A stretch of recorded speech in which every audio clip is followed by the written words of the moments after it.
arkadaşlar. Tura çıktığınız zaman dikkat edin. Bu çevre yolu ev yıkıyor. Resmen bu çevre yolu ev yıkıyor. Onun için dikkat edin ustalarım.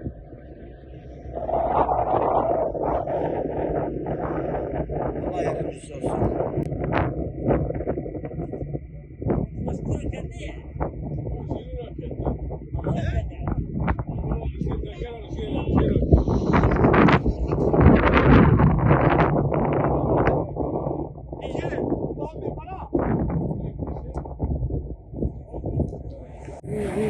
Ne olmuş?